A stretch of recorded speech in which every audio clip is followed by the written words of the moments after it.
नमस्कार. BMM तर्फे आपण बाबासाहेब पुरंदरे लिखित राजा शिवछत्रपती या पुस्तकाचे वाचन करत आहोत. मी सौ शोभना मनोहर आज आपल्या या सहाव्या दिवशीच्या शिवचरित्र पारायणामध्ये आपल्या सगळ्यांचं स्वागत करते. कालच्या भागामध्ये आपण पाहिलं की सिद्धी जौहरनी पन्हाळगडाला वेढा घातलेला आहे आणि शिवाजी महाराज गडावरती अडकून पडले आहेत.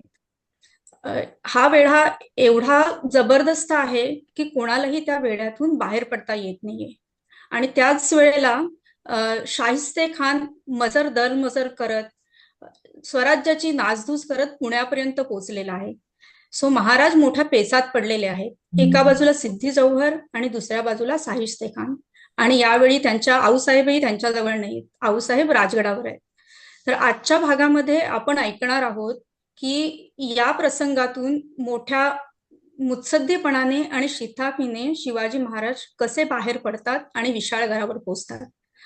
तर ही प्रवास खूपच खडतर होता आणि या प्रवासाची गोष्ट आपल्यापर्यंत पोहोचवणार आहेत आजचे आपले वाचक कॅलगरी कॅनडाच्या दीपाली सोनाने आणि ऑस्टिन टेक्सासच्या अमिता कुलकर्णी. तर ऐकूयात आपण त्यांच्याकडून आजची गोष्ट. दीपाली ताई, तुम्ही स्वतःची ओळख करून द्या दोघींनी आणि मग वाचनाला सुरुवात करा. नमस्कार, माझं नाव दीपाली सोनवणे. मी कॅलगरी कॅनडा येथे राहते. मी कॅलगरी मराठी शाळेमध्ये शिक्षिका आहे. ह्या शिवचरित्र पारायणामध्ये अभिवाचन करायची संधी दिल्याबद्दल मी BMM आणि टीम यांचे आभार मानते. माझ्यासोबत दुसरे वाचक आहेत. नमस्कार, मी अमिता कुलकर्णी, ऑस्टिन टेक्सासमधून. मी ऑस्टिन मराठी मंडळाचे सभासद आहे आणि सध्या आपले BMMचे अध्यक्ष पानवलकर सर ते ऑस्टिनचे आहेत, त्यामुळं छान वाटतं हे करताना.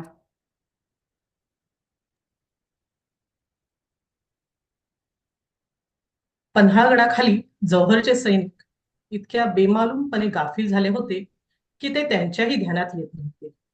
ते आणि जौहरच्या हाताखालचे सरदारही मोहीम फत्ते होऊन शिवाजी हाती आल्याच्या स्वप्नात रंगून गेले होते. जणू कोणी त्यांच्यावर मोहिनी मंत्रच टाकला होता. आज 3.5 महिने अहोरात्र पालीसारखे सावध राहून ते पाळत ठेवित होते. धो धो पावसातही त्यांची पावले आणि डोळे जागा सोडून गेले नव्हते. पण आज मात्र गंगाधर पंतांनी शरणागतीची मोहिनी टाकली. त्यातच वारा सुसाट वाहू आणि पाऊसही बरसू लागला. विजांची लखलख आणि ढगांचा गडगडाट सुरू झाला.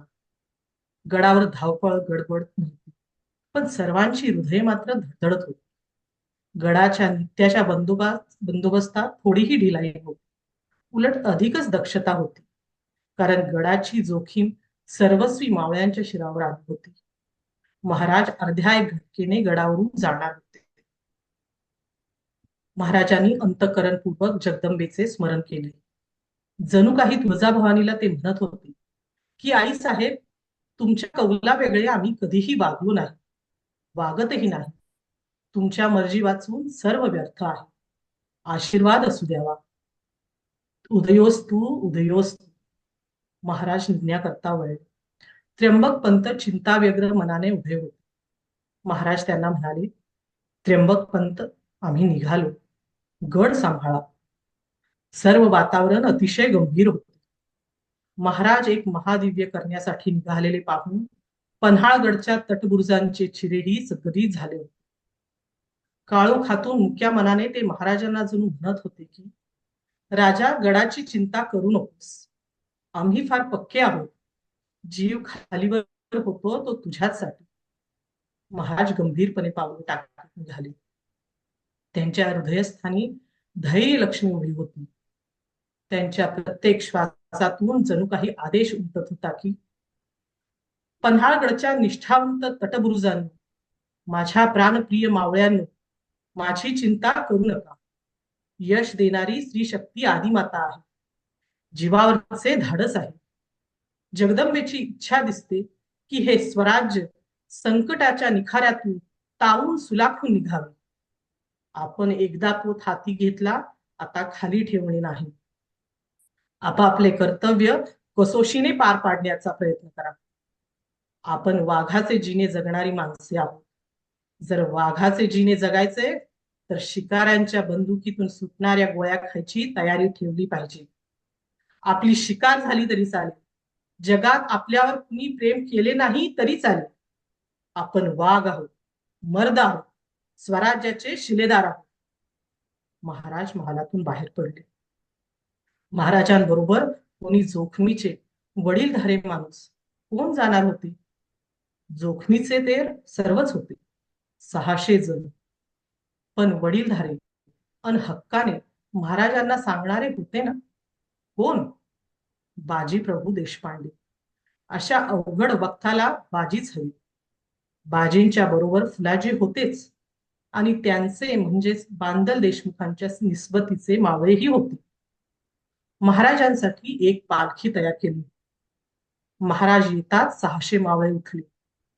पन्हाळगडापासून विशाळगड उर्फ खेळणा 20 कोस लांब होता. पायी जाण्याशिवाय गत्यंतर नव्हते. महाराजांना पालखीतून पळवीत न्यायचे असे ठरले.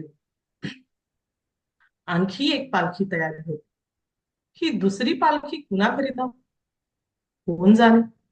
महाराजांनी पालखीत पाऊल ठेवले. प्रत्येकाचे काळीज धडधडत होते. पन्हाळगड देवाला साकडे घालीत होता की पार्वती परमेश्वरा, आमचा राजा निघाला. आता तुम्हीच त्याच्या बोटात धरून त्याला घेऊन जा, सुखरूप पोहोचवा. डाव्या पापण्यानो लवलवू नका, वळसणीच्या पालींनो चुकचकू नका, अपशकुनी रान पाखरांनो फडफडू नका, आमचे महाराज निघाले आहेत. मावळ्यांनी पालखी उचलली. बाजीप्रभू निघाले, मावळे निघाले. ती रिकामी दुसरी पालखी.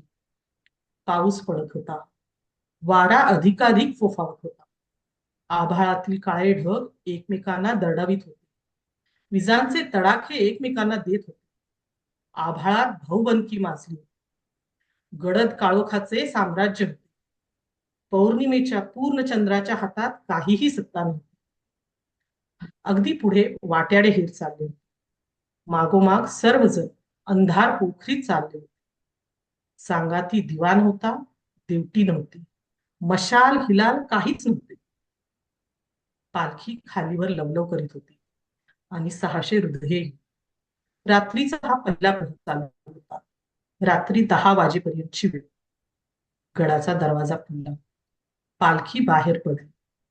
चैत्री पाडेवाला दिनांक 2 मार्च 1660 महाराज पन्हाळगडावर आले होते.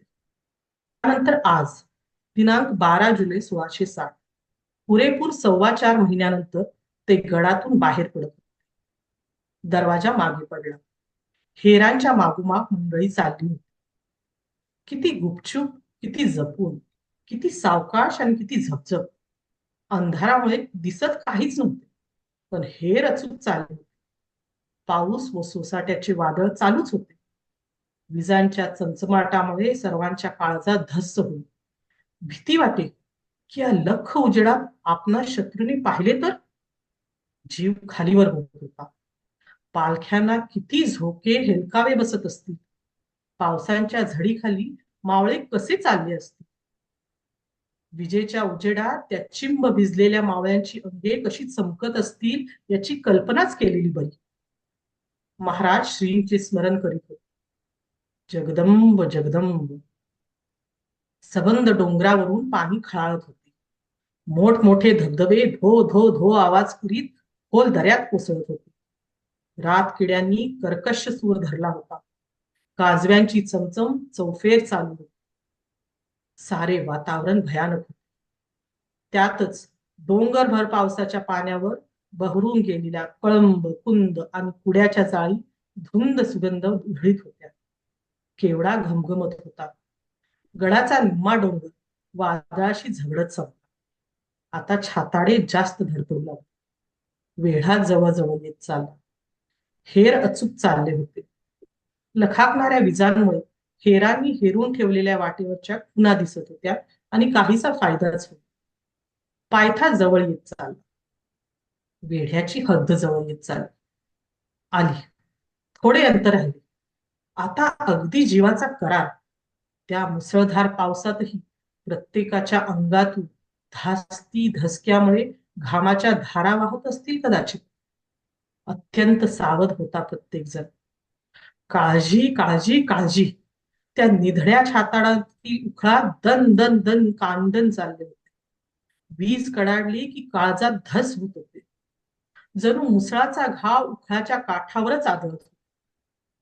वेढा अगदी नजदीक आला. 100 पाऊल, 40, 25. पावसाचा आणि वादळाचा सोसाटा भयंकर होता.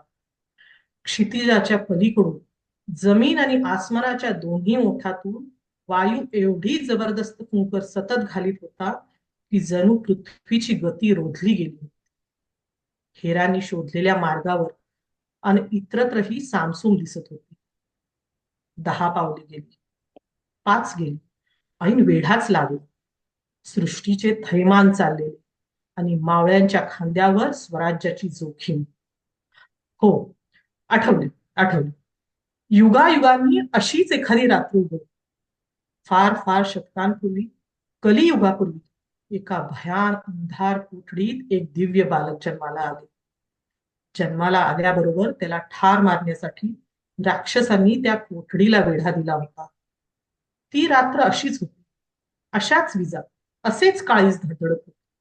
असाच असुरांचा वेढा भोवती. वसुदेवाने बाळाला घेतले आणि धडधडत्या काळजाने भेदरलेल्या दृष्टीने टकमका चौफेर पाहत देवाचे नाव घेत बाजी प्रभूंनी आणि मावळ्यांनी वेढ्यात पाऊल टाकले. छपाळाईनी झप झप झप मावळे पालखी घेऊन पळत होते. प्रत्येकाचा जीव मुठीत होता. शत्रूच्या ऐन ओठात होते ते. पावसाचे आडवे तिडवे फटकारे बसत होते. विजा किंचाळत होत्या. हेरांनी निवडलेल्या त्या सांधी सपाटीत मुळातच पहारे नव्हते. जे मोर्चे आणि चौक्या पहारे नेहमी किंचित दूर असत, तेही या तुफान वादळामुळे जागा सोडून तंबूत बसले होते. हाच तो गाफीलपणा.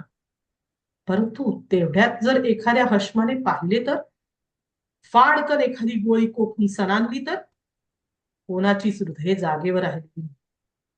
सर्व भरोसा जगदीश्वरावर टाकून एक एक पडते पाऊल पदरात घेत ते चालले होते. वेढ्याची हद्द संपत आली. थोडीशी उरली. जव्हरच्या हशमांना कल्पनाही नव्हती. ते आपापल्या डेऱ्यात सुखी होती. एवढ्या भयंकर पावसात आणि वादळात कोणता हशम पहारेकरी तंबूच्या बाहेर येईल? अन तेही उद्याच रात्री. शिवाजी जातीने जव्हर साहेबांच्या तंबूत स्वतःहून हजर होणार हे नक्की ठरवल्यावर आता जरुरी काय पहाऱ्यांची आणि मोर्च्यांची?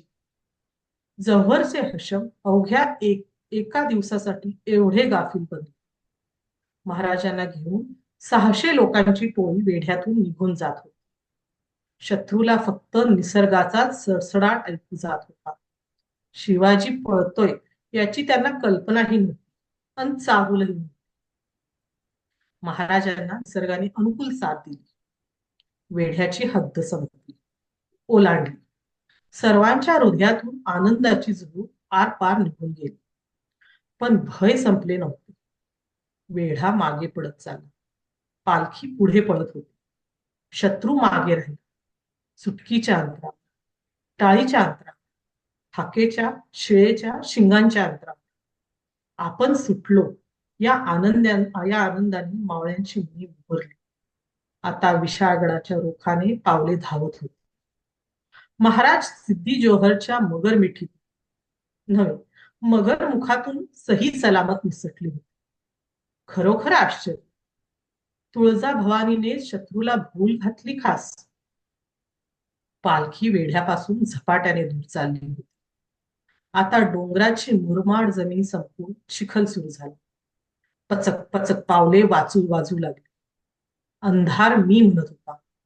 पावसाने भिजत असलेली झाडांची पाने विजेने क्षणोक्षणी चकाकत.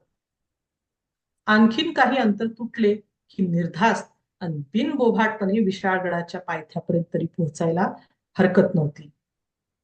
कुठे उंच तर कुठे खोल, कुठे गवत तर कुठे दगड धोंडे, कुठे शेवाळे तर कुठे चिखल.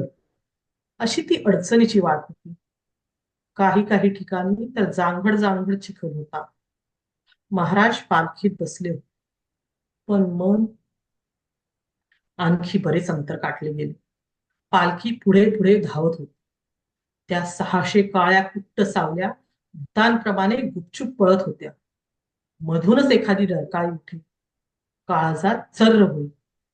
वाघांच्या डरकाळ्या होत्या त्या. पावसाने सतावलेले वाघ झाडीतून डरकाळ्या फोडत होते. पानापानांवरून टपटपणारा पाऊस आणि रातकिड्यांचे एका सुरातले किर्र संगीत अखंड चालू होते. जव्हरची छावणी आता खूप मागे पडली होती. इतक्या भयान अंधारात, मुसळधार पावसात आणि खडतर आडरानात कोणीही माणूस फिरकणेच अशक्य होते. धोका श्श! झाडीत खुसबुसले. वाघ. वाघांचे डोळे चमकले.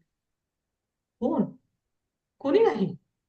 नाही नाही, ते पहा, ते पहा, कुणीतरी आहे तेथे. कोण? कुणास ठाऊक, पण माणूसच. नक्की कुठे? किती जण? नाही माहीत. भयान काळोखात इतिहासाला नाही माहीत. परंतु हे रस्ते जव्हरचे. महाराजांना घेऊन पळताना 600च्या टोळीला त्या हेरांनी पाहिले. झुडपे थरारली. खूप जोरात आसमान कडाडले. महाराजांच्या आणि मावळ्यांच्या काळजात वीज सळसळून गेली. सगळेच दचकले. आपल्याला कोणीतरी पाहिले, पण कोठून आणि किती जणांनी? आता त्या भयंकर रानात, भीषण अंधारात कसे समजायचे? कसे ओळखायचे? कसे शोधायचे? जव्हरच्या छावणीतील ते हेर होते. एकटा नव्हे, दोघे जण, किंवा दोघांपेक्षा जास्तच. इतिहासाला एवढेच फक्त माहित आहे. आता त्या अंधारात शोधण्याचा प्रयत्न करणेही अशक्य आणि धोक्याचे होते. कुठे सापडायचे ते? आणि तेवढ्यात त्यांच्यापैकी एखादा जरी निसटून जव्हरच्या छावणीकडे पळाला तरीही शत्रू पाठलागावर येणारच. म्हणून वेळ धोक्यात व्यर्थ घालवण्यापेक्षा जोरात पळणे हाच केवळ उपाय होता. आता दुसरा उपायच नव्हता. नाहीतर शत्रू येऊन आड रानात शिकार गाठणार हे नक्की होते. एकच क्षण गेला आणि मावळे थांबले. भराभरा ती रिकामी पालखी पुढे आली. मावळ्यांच्या टोळीत एक जण अगदी महाराजांप्रमाणे पोशाख केलेला होता. गडावरून निघतानाच हा सर्व साहसी केलेला होता. गड्याला दाढीही होती. त्यामुळे तो महाराजा तो मावळा गडी झटकन त्या रिकाम्या पालखीत बसला. त्यांच्या पालखी सांगाती 15-20 मावळे राहिले. नव्या महाराजांची नवी पालखी सरळ नेहमीच्या मार्गाने चालू लागली आणि खुद्द शिवाजी महाराजांची पालखी मावळ्यांच्या मोठ्या टोळीसह एकदम आड रानात घुसली. बाजीप्रभू अर्थात महाराजांच्या पालखी बरोबर. नेहमीची वाट सोडून त्यांनी मुद्दामच वेगळी आडवाट धरली. शत्रूचा पाठलाग होईल तो घोड्यावरून होईल, म्हणून शक्य तेवढे अंतर काटण्याकरता व शत्रूचा वेळ फुकट वाया घालवण्याकरता ही युक्ती. महाराजांची पालखी आडवाटेने विशाळगडच्या रोखावर निघाली. तरीही काळजी संपलेली नव्हती. पाठलाग होणार हे नक्कीच होते. शत्रूला हुलकावणी दिल्यामुळे फक्त आणखीन काही तास शत्रू महाराजांना गाठू शकणार नव्हता. तेवढ्या वेळेतच अतिशय जोराने जाऊन अंतर काटायचा प्रयत्न मावळे आणि बाजी करू लागले. जीवापाड प्रयत्न. आणि खरोखर भयंकर घाईघाईने मावळ्यांनी पळावयास सुरुवात केली. मावळ्यांच्या आणि बाजींच्या जीवाची उलघाल सुरू झाली. महाराजांना भविष्य दिसू लागले. पालखी हिंकाळत होती. गोंडे हिंदोळत होते. नव्हे, महाराजांचे काळीजच. पण महाराज मावळ्यांच्या आणि बाजींच्या ताब्यात होते. पालखीतून पायी उतरून चालण्याने महाराजांना त्रास फार फार झाला असता. पळण्याच्या वेगात कसूर तर पालखी खांद्यावर घेऊनही होत नव्हती. महाराजांना घेऊन पळत राहायचे एवढेच मावळ्यांना आणि बाजींना समजत होते. बस, हेर केव्हाच अंधारातून सळसळ छावणीकडे धावत गेले होते, जव्हरला बातमी देण्यासाठी की दुश्मन शिवाजी भाग गया, दौडो. भयंकर प्रसंग हा.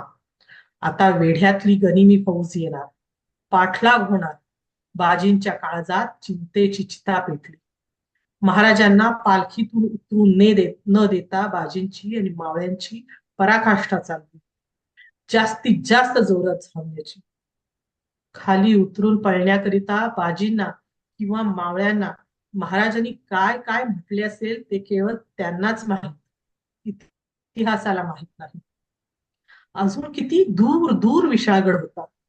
काय होणार आता ते श्री भवानीच फक्त जाणत होती. आणि खरोखर मावळ्यांनी काही काही उसने ठेवले.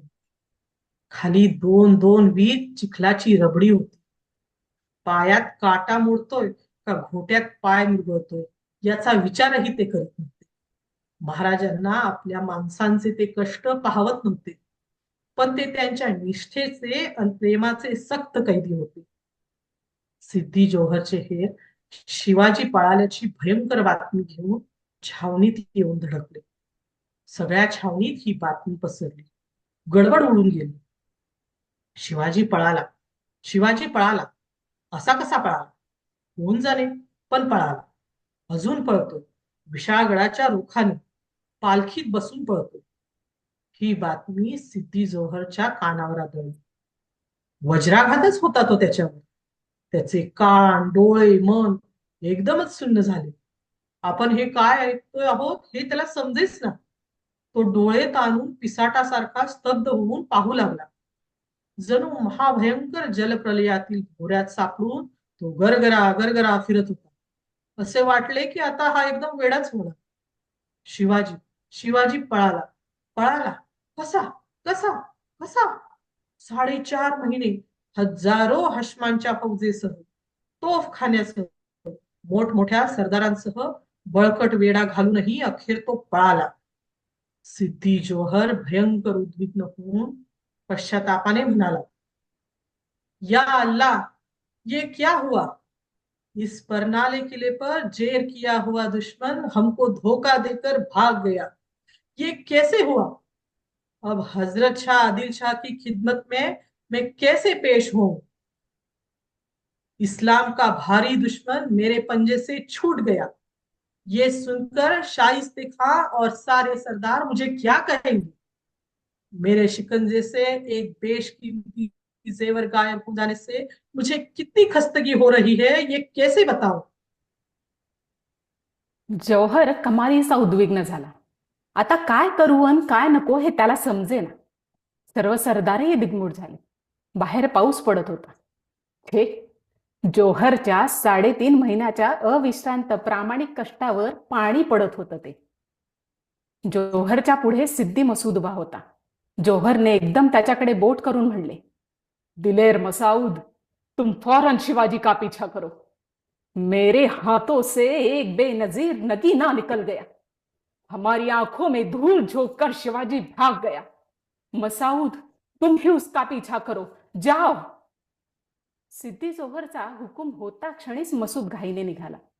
छावणीत फौजेची एकच धांदल, धावपळ उडाली. 2000 घोडेस्वार आणि 1000 पायदळ मसूदच्या हुकमाखाली तयार झाले. स्वारांची फौज बिनीवर घेऊन मसूद दौडत सुटला विशाळगडाकडे.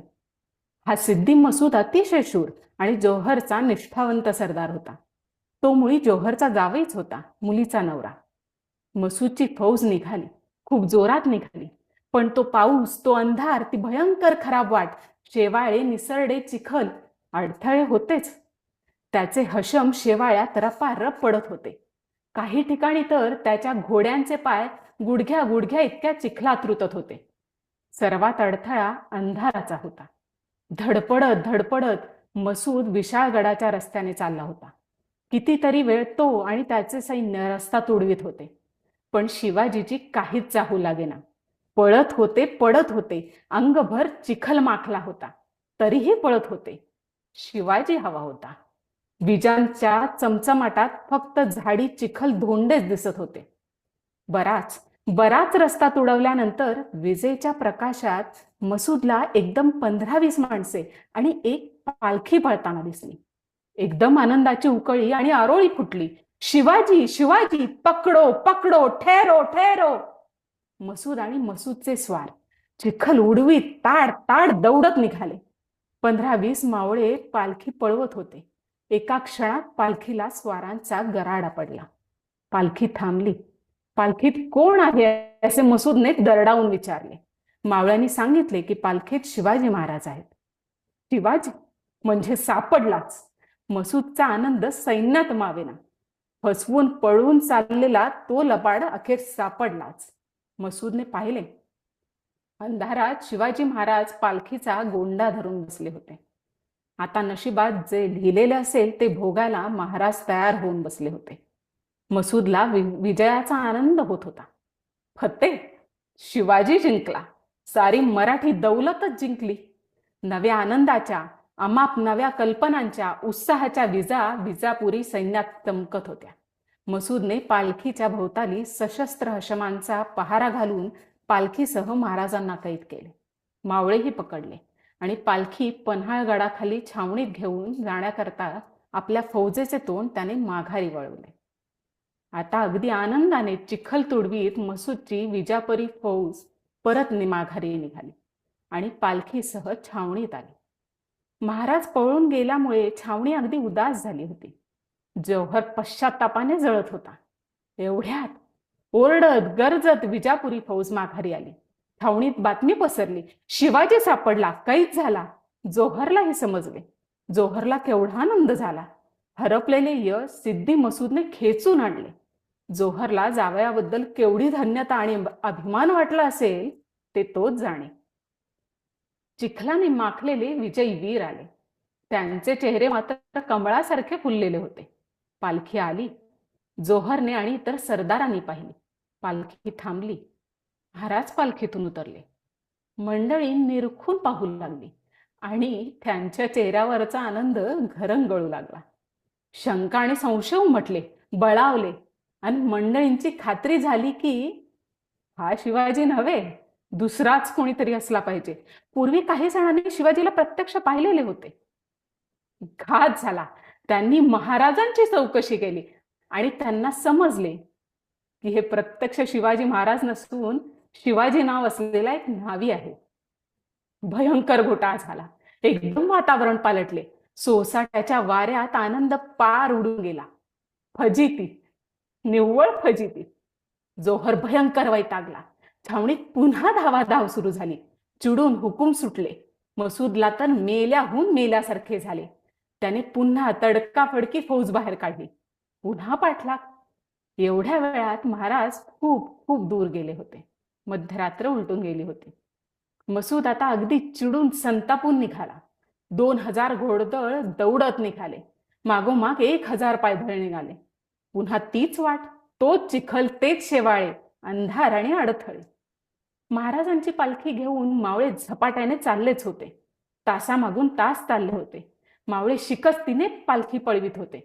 सिद्धी मसूदही शिकस्तीने पाठलाग करीत होता. मागचा शत्रू यायच्या आत विशाळ गडाखाली शत्रूला जिंकून गडावर महाराजांना जायचे होते. हे शक्य होते काय? अशक्य. कारण अजून जवळजवळ 10 कोस लांब विशाळगडाचा पायथा होता.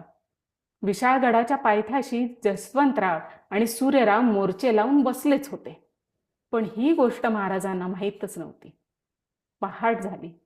चिंता वाढत होती. मागच्या आणि पुढच्या दोन्ही शत्रूंच्या कित्कर यातनातून सज्ज आणि महाराज चालले होते. उजाड. वद्य प्रतिपदा उगवली. 13 जुलै 1660 आणि आली. सिद्धी मसूदच्या घोडेस्वारांची आरोळी आली. महाराजांच्या आणि सर्वांच्याच हृदयात चर झाले. अजून 5 कोस जायचे होते आणि तेथेही वेळा फोडून विशाळ गडावर चढायचे होते. आता मसूद दौडत येत होता. चिखलाने भरलेले त्याचे ते लष्कर मागोमाग दौडत होते. एक प्रहर वर चढला. मावळ्यांची, बाजींची आणि महाराजांची उलघाल उडाली. मोठ्या मेटाकुटीने त्यांनी गजापूरची घोडखिंड गाठली. आणि आलाच मसूद. त्याचे घोडदळ आक्रंदत येताना स्पष्ट दिसू लागले. विशाळगड अजून 4 कोस दूर होता. आता शत्रू हमखास गाठणार. तो संख्येने खूप आहे. त्याला फसवून आपण पन्हाळगडावरून पसार झाल्यामुळे तो भयंकर चिडलेला आहे. आपली फौज रात्रभर चालून दमली आहे. दोघा शत्रूंच्या कात्रीत ती साफ कापली जाईल हे महाराजांना आणि बाजींनाही स्पष्ट दिसले. आता विचार करायलाही वेळ नव्हता. असे संकट कधीही आले नव्हते, असे कधी येऊही नये. आता काय करायचे? बाजींनी सारे काही ओळखले. महाराजांच्या जीवाची तडफड त्यांना दिसत होती. महाराजांनी एक क्षणभरही थांबणे घातक होते. समोरून खिंडीच्या रुखाने शत्रू चवताळून येत होता. खिंड उंच होती, वाट अरुंद होती, घशासारखी अरुंद वाट. घटसर्पाने स्वराज्याचा प्राण या खिंडीत गाठला होता. घसा आवळत आवळत बंद होण्याची वेळ येऊन ठेपलेली पाहून महाराजांना बाजी कळवळून विनवू लागले की तुम्ही येथे थांबू नका. गनिम अफाट आहे, आपण थोडे आहोत. गनिम दावा साधील, तुम्ही थेट गडाकडे धावा. मी इथे खिंड रोखून धरतो, एकालाही खिंड चढू देत नाही. तुम्ही जा जा. केवढे धाडस! महाराज पुढे गेले तरी सुखासुखी गडावर पोहोचू शकत नव्हते, कारण जसवंतराव आणि सूर्यराव विशाळगडाच्या पायथ्याशी फौजेनिशी मोर्चे बांधून राहिलेले होते. बाजी म्हणत होते की तुम्ही गडावर पोहोचेपर्यंत शत्रूंना अडवून धरतो, म्हणजे अजून काही तास. काय माणसे ही माणसे महाराष्ट्राचा संसार थाटण्यासाठी जन्माला आली. स्वतःच्या जीवाची यांना पर्वाच काय.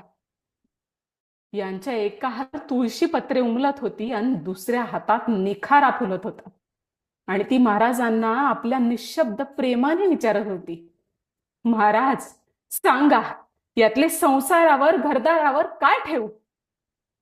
धन्य धन्य मराठ्याची जातकोळी. शत्रू खिंडीच्या पायथ्याशी येऊन ठेपला. घाई गर्दीत बाजींनी महाराजांना निर्वाणीने म्हणले, महाराज तुम्ही जाणे, या खिंडीमध्ये मी निम्मे मावळे घेऊन 2 प्रहर पावे तो तुमच्या पाठीवर फौज येऊ देत नाही. साहेबी निम्मे लोक घेऊन निघून जाणे, गडावर जाताच तोफांचे आवाज करणे, तो पावतो गनिमाची फौज येऊ देत नाही. आम्ही साहेब कामावरी मरतो. जा जा, आमची चिंताच करू नका महाराज, आम्ही येथे सुखी आहोत. असे म्हणून त्यांनी महाराजांना बळे बळे विशाळगडाच्या वाटेला लावले. निम्मे मावळे महाराजांबरोबर दिले आणि निम्मे आपल्या संगाती ठेवले.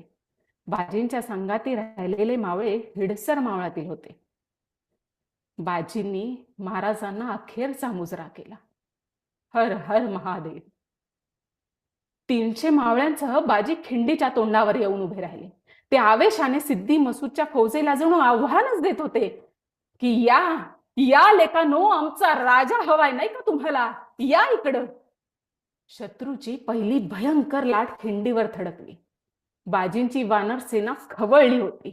खिंड चढून येऊ पाहणाऱ्या आघाडीच्या हशमांची डोकी नारळासारखी खडाखडा फुटू लागली. उसाच्या कांड्यांसारखी हातापायाची हाडे मोडून पडू लागली. धोंड्यांचा मारा करणे हा तर मावळ्यांचा नेहमीचा आवडता खेळ.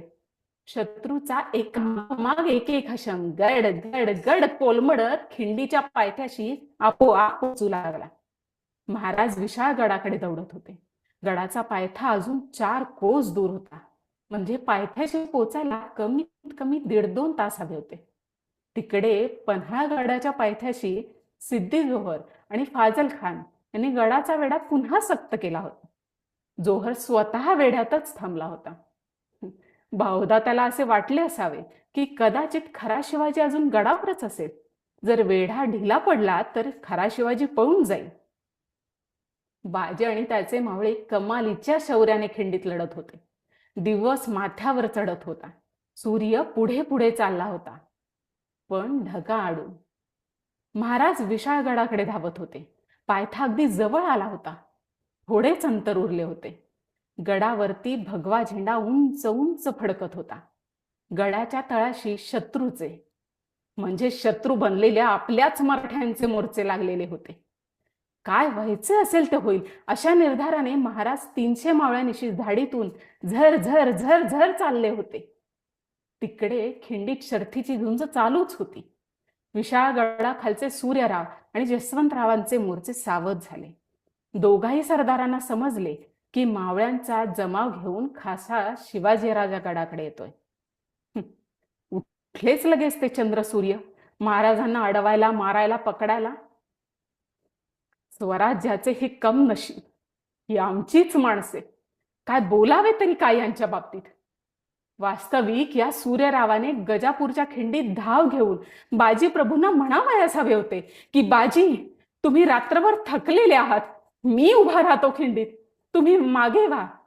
आणि मग मसूदवर यश मिळवून आणि बाजींना सुखरूप घेऊन सूर्यरावाने महाराजांच्या मुजऱ्यास अभिमानाने जायला हवे होते. पण हे केवळ स्वप्नच. अंधाराची सेवा करण्यातच भूषण समजणारे सूर्य आहे. ते चालून निघाले महाराजांवरच. सूर्यराव सूर्याचा हल्लाच आला. महाराजांची भवानी म्यानातून बाहेर पडली. मावळे न डरता न हटता उसळून शत्रूवर निघाले. शर्थ करून गडावर पोहोचायचेच असा त्यांचा निर्धार होता. लढाई जुंपली. तिकडे खिंडीवर हल्ले चढवण्याचा मसूदने सपाटा लावला. खिंडीत बाजी अडसरासारखे उभे राहून लढत होते. भयंकर रणकंदन चालले होते. मसूदची नवी ताज्या दमाची कुमक रीग लावून वर चढत होती. बाजी आणि त्याचे मावळे लालीलाल झाले होते. रात्रभर दमूनही ही झुंज त्यांनी नेटाने चालू ठेवली होती. जखमांनी लालबुंद झालेल्या बाजींच्या तलवारी फिरतच होत्या. जणू आगीचा तांबडा लाल उभा लोळच ठिणग्या उधळीत नाचत होता. बाजींच्या तेवढी ताकद आली तरी कोठून? महाराजांना पाऊल पाऊल झुंजून पुढे सरकावे लागत होते. त्यांना ओढ लागली होती गड गाठायची. सूर्यराव जीव खाऊन त्यांना प्रतिरोध करीत होता. महाराज जणू पुराच्या उलट्या धारेत पोहून उगम गाठायची धडपड करीत होते. शत्रूच्या प्रतिकार लाटा त्यांच्यावर थडाथड आपटत होत्या. दुपारचे 2 वाजले. सूर्य मावळ तिकडे ढळला. सूर्यरावाचा प्रतिकार महाराजांपुढे फिका पडू लागला. तो आणि जसवंतराव आपल्या मोठ्या फौजेसह हल्ले चढवित होते. पण तरीही महाराज पुढे पुढेच घुसत होते. दुपारचे 4 वाजले. खिंड चढून जाण्यासाठी मसूद पराकाष्ठा करत होता. त्याला अजूनही मुळीच यश येत नव्हते. विशाळगड चढून जाण्याकरता महाराजही पराकाष्ठा करीत होते. अनअखेर सूर्याची कोंडी फुटली. महाराजांनी आणि मावळ्यांनी गडावर धाव घेतली. आता खरोखर बाजींची शर्थ झाली होती. ते अजूनही खिंड अडवून उभेच होते. त्यांना खूपच जखमा झाल्या होत्या. रक्त गळत होते. अनेक मावळे मरून पडले होते. शक्ती आटत चालली होती. तरीही झुंजत होते. कारण गडावरून अजूनही तोफा ऐकू आल्या नव्हत्या ना. अखेर महाराज गडावर पोहोचले. लढून दमलेले महाराज गडात शिरले. पन्हाळ गडावरून काल रात्री निघाल्यापासून बरोबर 7 प्रहरांनी म्हणजे 21 तासांनी 13 जुलै 1660 सायंकाळी सुमारे 6 वाजता ते विशाळ गडावर दाखल झाले. महाराजांना ओढ होती बाजींच्या भेटीची, फुलाजीच्या भेटीची. बाजींना ओढ होती तोफांच्या आवाजांची. कालपासून सतत 21 तास चालण्याचे आणि लढण्याचे श्रम करून शरीर विलक्षण थकले होते. जखमांनी देह पिंजून गेला होता. शरीर आता निकराने उभे होते. तरीही झुंजत होते. अजूनही तोफांचा आवाज उमटत नव्हता. खिंड रक्ताने भिजून गेली होती. एवढ्यात धडाधड आवाज कडाडला. पहिली तोफ उडाली. दुसरी तिसरी तोफा उडू लागल्या. विशाळ गडावरून महाराजांनी सरबत्ती सुरू केली. नव्हे महाराजच तोफेच्या तोंडाने ओरडून हाका मारत होते. बाजी लवकर या, मी गडावर पोहोचलो, तुमचीच मी वाट पाहतोय, लवकर या. तोफांचा धडाका मावळ्यांनी ऐकला. आणि केवढा तो आनंद.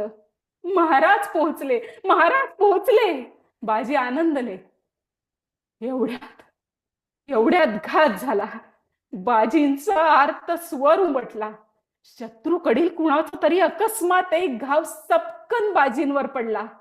घळकन रक्ताचा लोंढा फुटला. स्वातंत्र्याच्या सूर्या, प्रसन्न हो, आता तरी प्रसन्न हो. बाजींची मूर्ती कोसळली. गजापूरची खिंड पावन झाली. पावन खिंड. दाट वृक्षराजी खाली लवलवत्या तृणांकुरांच्या संगतीत, निर्जन एकांतात, सह्याद्रीच्या कुशीत, समाधीच्या पावित्र्याने आणि सतीच्या गांभीर्याने ती पहा. ती गजापूरची खिंड, पावनखिंड, पन्हाळगडापासून 17 कोसांवर उंच आहे, अवघड आहे. हिचा मार्ग खाच खळग्याने आणि काट्याकुट्याने सजला आहे. एका भयंकर घटसर्पाच्या तडाख्यातून हिडसर मावळातल्या गरीब शेतकरी मावळ्यांनी स्वराज्याचे प्राण वाचवले ते याच खिंडीत. पावनखिंडीतल्या मातीला सुगंध आहे बाजींच्या तागाचा. जर तेथील मूठभर माती पाण्यात टाकली तर पाण्याला रंग चढेल बाजींच्या रक्ताचा. जर तेथील जमिनीला कान लावला तर आवाज येईल बाजींच्या तोंडून कडाडलेल्या महाराष्ट्राच्या महामंत्राचा. हर हर महादेव, हर हर महादेव. धन्यवाद.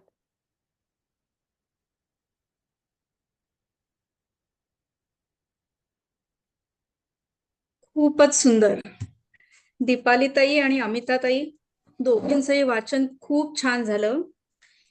पन्हाळगडाहून निघून रात्रीच्या अंधारात मुसळधार पावसात शिवाजी महाराज सिद्धी जव्हरच्या वेढ्यातून कसे बाहेर पडले हे दीपालीताई तुम्ही खूप सुंदर सांगितलं तुमच्या वाचनातून. आणि अमिताताई, त्यानंतर सिद्धी जव्हरला जेव्हा खबर मिळते की शिवाजी महाराज निसटले तेव्हा त्यांची झालेली तडफड आणि नंतर त्याचा जावई मसूदनी केलेला शिवाजी महाराजांचा पाठलाग आणि बाजी प्रभूंनी दिलेली प्रचंड झुंज घोडखिंडीमध्ये, तो प्रसंग तर अगदी मूर्तिमंत डोळ्यासमोर उभा राहिला तुमच्या अभिवाचनातून. शिवाजी महाराजांची होणारी तगमग की आपल्याला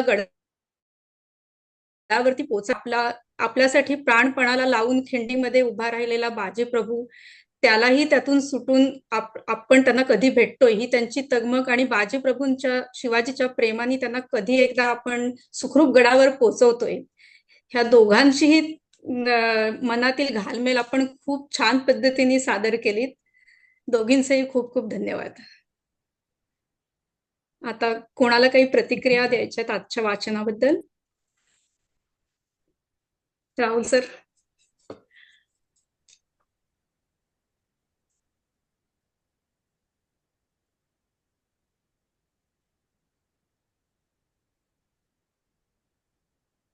अप्रतिम झालं वाचन दोघींचंही. दीपालीताई, अमिताताई, मस्त, खूपच सुंदर आणि प्रसंग अगदी डोळ्यासमोर आला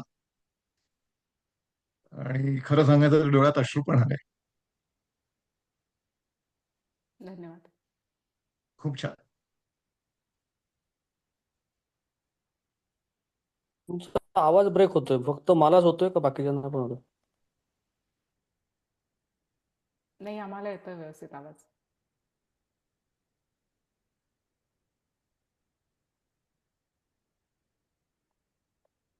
पूनमताई, तुमचा हात वरती दिसतोय. हो. पहिलं वाचन माझं मिस झालं दीपालीताई. मी नंतर बघते तुमचं वाचन. पण मी ज्यावेळी ऐकायला सुरुवात केलं त्यावेळी अस्मिताताईंचं वाचन चालू होतं.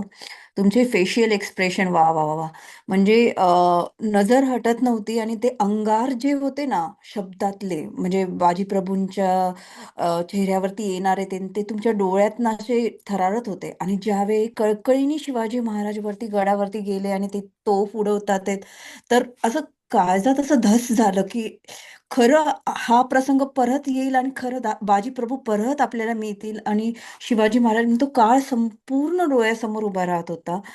बऱ्याच वेळा आपण हा प्रकरण वाचलेलं आहे, पण तरी पण ह्यावेळी परत नव्याने ते तुम्ही जिवंत केलं. खूप सुंदर झालं तुमचं वाचन. अभिनंदन तुमचं. धन्यवाद पूनमताई.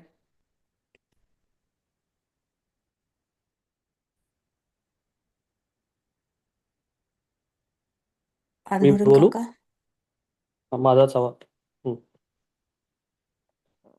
पहिले नमस्कार. खूपच छान झालं वाचन. आणि माझा आवाज येतोय तुम्हाला? हो, येतोय. येतोय? हा. खूप छान झालं तुमचं वाचन. दीपालीताई, जसं पूनमताईंनी सांगितलं की तुम्ही सुरुवात केलीत, हळूहळू वातावरण निर्मिती केली. आणि अमिताताई, म्हणजे तुम्ही जेव्हा सांगत होता तेव्हा अक्षरशः आमच्या समोर ते प्रसंग घडत होते. अक्षरशः म्हणजे माझ्या डोळ्यासमोर तर खरंच ते सगळे प्रसंग, तो वेढा आणि नंतर विशाळगडाच्या वरती जाताना अ, पुन्हा एकदा महाराजांना संकट आलेलं आहे, ते सगळं घडत होतं. खूप खूप अभिनंदन. खूप छान वाचन केलं तुम्ही. धन्यवाद. धन्यवाद धन्यवाद. राहुल. अश्विनी ताई. प्रतिक्रिया झाल्या असतील अ, या अश्विनीना बोलायचं. बरं, अश्विनी. नमस्कार, मी अश्विनी देशमाने. मी अमिताताई तुमचं पण वाचन ऐकलं आणि दीपाली ताईचं पण वाचन ऐकलं. ऍक्च्युली मन भरून आलं माझं, कारण आपण त्यांना बघितलं नाही ऍक्च्युली शिवाजी महाराजांना, पण त्यांचे विचार, त्यांचे संस्कार आजही आपल्याला कुठं ना कुठं मनाला भेटतात. सॉरी, पण खरंच आपल्याला जेव्हा आपण आपल्याला आपल्या लोकांनी हे आजचं जग जे आपण आज बघतोय, त्यासाठी कोणीतरी म्हणजे स्वतःचा जीव दिलेला आहे, हे विसरून चालणार नाही.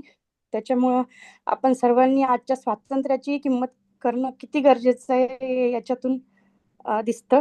थँक्यू.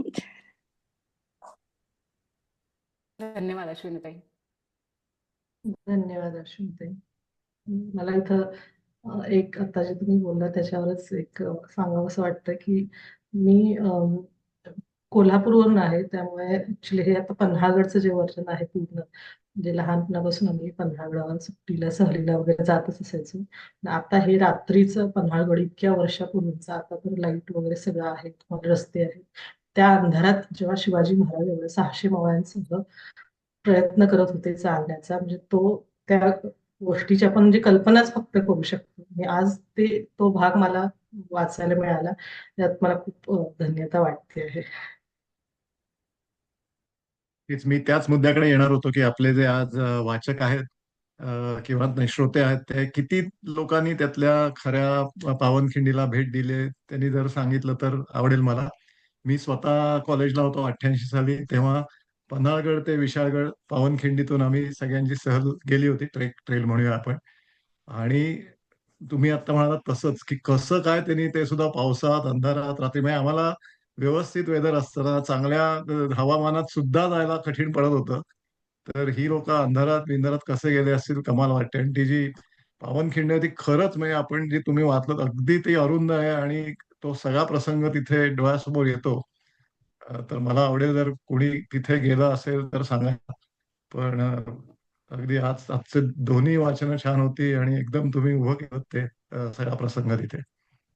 मलाच मी जे सहल आमची केली होती ट्रेल, त्याची पण आठवण झाली त्या निमित्ताने. खूप छान वाटलं. आम्ही पण त्या ऍक्च्युअल पावनखिंडीमध्ये गेलो होतो. तिथे एक पावनखिंड नावाचंच एक रिसॉर्ट आहे. मला आता आठवत नाही नक्की कोणाचं आहे. आणि त्यांचा असा 2 दिवसाचा पूर्ण हे आहे की शेड्यूल, की त्याच्यामध्ये आजूबाजूच्या भागातूनही ते फिरवतात आणि एक दिवस जिथे पावनखिंडीमध्ये हा संग्राम झाला तिथपर्यंत घेऊन जातात. तर त्या खिंडीमध्ये उतरायला थोडंसं सोपं जावं म्हणून त्यांनी एक शिडीची व्यवस्था केली आहे. तर तुम्हाला उतरून ऍक्च्युअल तिथे जाता येतं. तर कोणाला जमलं जायला तर नक्की व्हिजिट करा तिकडे. मला ते नाव मिळालं तर मी पाठवेन नक्की, कोणाचं आहे ते रिसॉर्ट.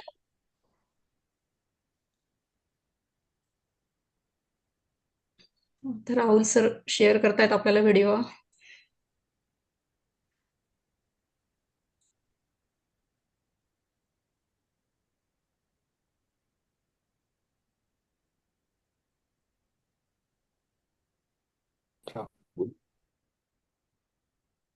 हॅलो. प्रसाद सर, तुम्हाला किती दिवस लागले होते जायला? 2 दिवस. तेच मला म्हणजे 2 दिवस. आश्चर्यच वाटतं की ह्यांनी कसं काय केलं असेल. म्हणजे आमची प्रॉपर 2 दिवसाची टूर होती. इकडे सकाळी सुरू करून दुसऱ्या दिवशी तिकडे संध्याकाळी पोहोचलो आम्ही.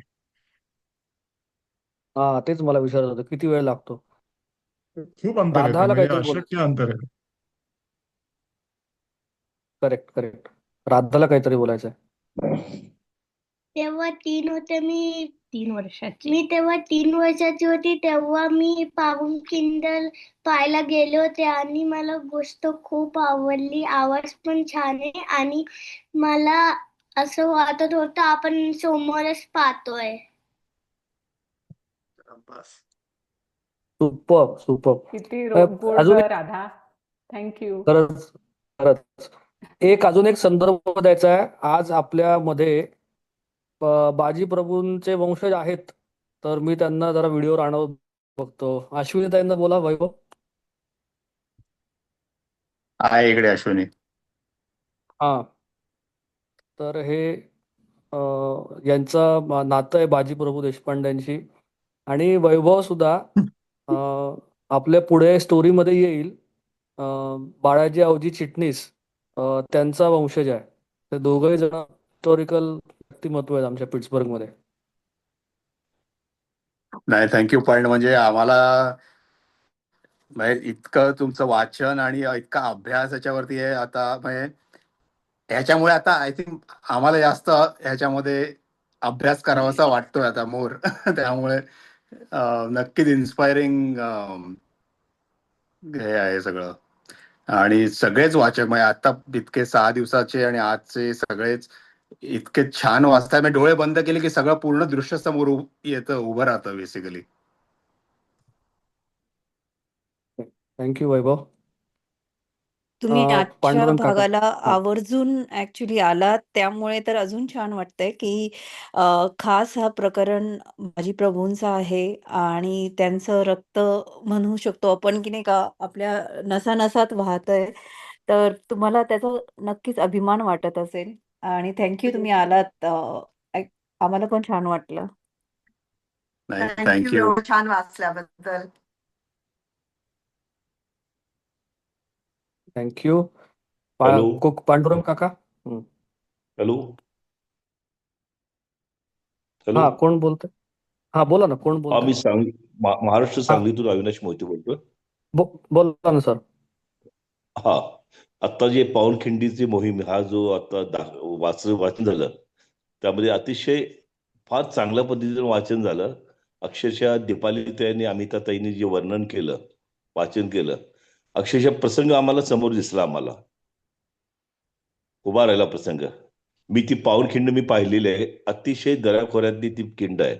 ऍक्च्युली आपल्याला चालत जायचं म्हटलं तरी म्हणजे अडचणीचा प्रचंड तो भाग आहे. पण अशा ठिकाणी ती संपूर्ण सेना अडवणं बाजीप्रभूने हे जे केलेले आहे ना, ते फार महान कार्य आहे देशासाठी, राज्यासाठी. आणि तशी माणसं छत्रपती शिवाजी महाराजांना साथ दिली म्हणून हे आपलं राज्य घडलं महाराष्ट्राचं. अतिशय अप्रतिम हा कार्यक्रम झाला. धन्यवाद. धन्यवाद सर, तुम्ही एवढ्या सकाळी उठून जॉईन केलात कार्यक्रम आपला. खूप धन्यवाद. मी पांडुरंग. दीपाली सोनवणेचा मी मामा आहे. अच्छा, हो, बरं. सांगलीवरून बोलतायत ते. मी हो कोल्हापूरवरून हो आहे. हो. ते माझे मामा आणि आहेत आम्ही पण तसे. हंबीराव मोहितेचे वंशज आहोत. अरे वा, तळबीडला आमचे किती मूळ, छान. आम्ही तळबीडचे मोहिते. तळबीड, बरोबर धन्यवाद. बरोबर. धन्यवाद सर. पांडुरंग काका, अनम्यूट करा आणि बोला.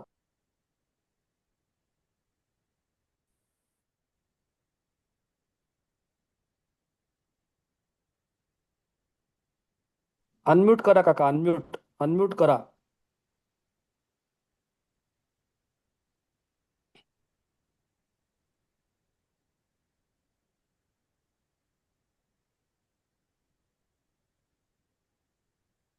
ओके, तोपर्यंत आपण दुसरा घेऊ. स्मिता ताई, तुमचा हात वरती होता.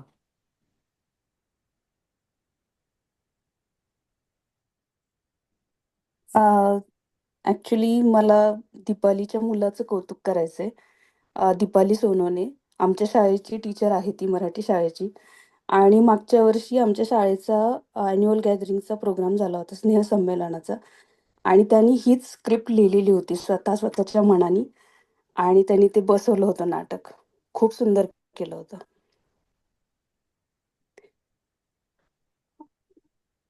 वा, मस्त. बोला काका. काकांचा हात वरती आला परत. नाही, मला एवढंच म्हणायचं आहे की अमिताभे इतकं सुंदर वाचन केलं, धडाडीनं अगदी उच्चार वगैरे व्यवस्थित, एक्सप्रेशन छान. आणि दीपालीताई तुम्ही सुद्धा तुमचं ह्या दोघांचंही तुमच्या अतिशय कौतुक करण्यासारखं आहे. छान वाचन केलं. सगळे प्रसंग अगदी तुम्ही डोळ्यापुढे आणले आमच्या. फार सुंदर वाचन केलं. त्याबद्दल तुम्ही दोघींचे अभिमान आणि अभिनंदन. धन्यवाद काका. धन्यवाद काका. धन्यवाद काका. अथर्व आहे का, म्हणणार का तो हो आहे, गाणं? तो थांबलाच आहे इथे. अरे मग काय, ये अथर्व.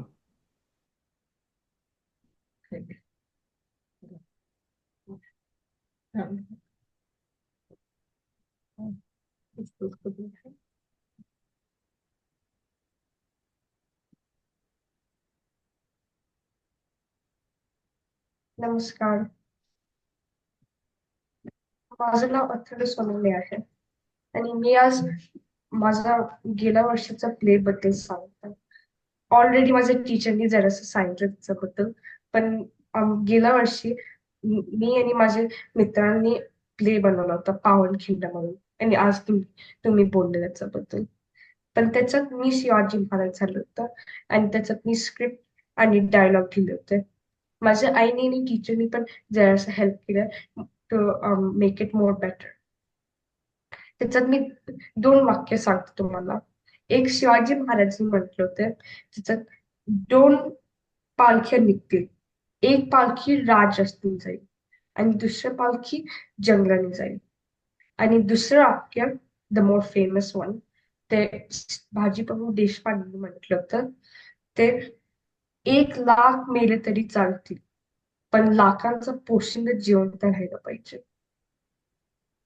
थँक्यू.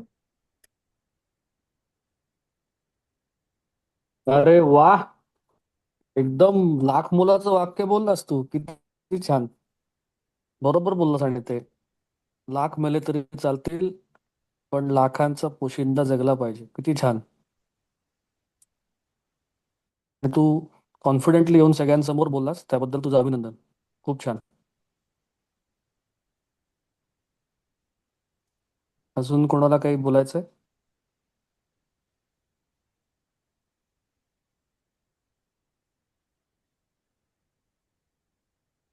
चालेल. चला, याच्यातल्या काही इंटरेस्टिंग गोष्टी ज्या माहिती आहेत त्या मी सांगायचा प्रयत्न करतो. अगेन, ज्यांना आवड आहे, इच्छा आहे, ते थांबू शकतात. अजून कोणाला काही पोवाडा म्हणायचा होता का अमिताताई?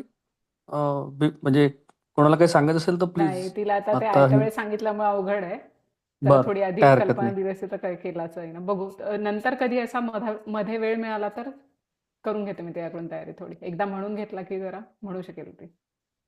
नक्की ती नक्की, एक्सपर्ट काही आहे, हरकत म्हणजे हा तर तिचा हातखंडा आहे, राईट? या हो, ह्याच्यावर तिने तिनं आता छान पोवाडा डॅलसला, म्हटलेला. हा डॅलसला म्हणलं होतं ना, आपण गेलो होतो तेव्हा. करेक्ट हो, करेक्ट. बाजीप्रभूंचाच होता आणि तो.